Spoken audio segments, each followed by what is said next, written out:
I think the Milliman study on the cost drivers of cancer care is really a landmark study. If you step back and look at it, what you look at and you find is a study that's showing, yes, cancer costs are increasing, even more so in the commercial population, if you will, private payers, than in the Medicare population. But those costs are not increasing at any greater of a rate than general medical costs in the Medicare or commercial population.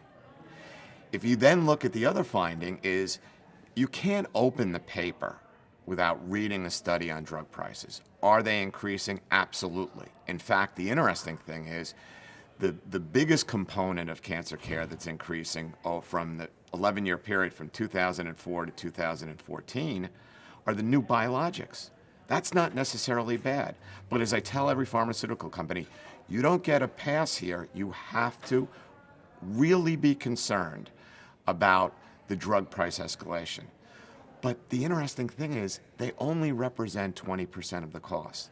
So let's say you do a wonderful job of decreasing drug spending by 25%. You only have a 5% impact on the cost of cancer care. The third point is the site of care shift and the cost of that. So if you look in 2004, 84% of the chemotherapy was provided in community oncology practices, the remainder in outpatient hospitals. In 2014, that's down to 54%. What's the cost of that? In 1 year alone, 2014, it cost Medicare $2 billion more. If that shift had not occurred, Medicare would have saved $2 billion more. And that's only for infused chemotherapy. That's not for the radiation, the imaging, the labs, the other services that come along with it. So when you step back and look at this Milliman study, it is a landmark study, and it really puts some good perspective on what are the cost drivers of cancer care.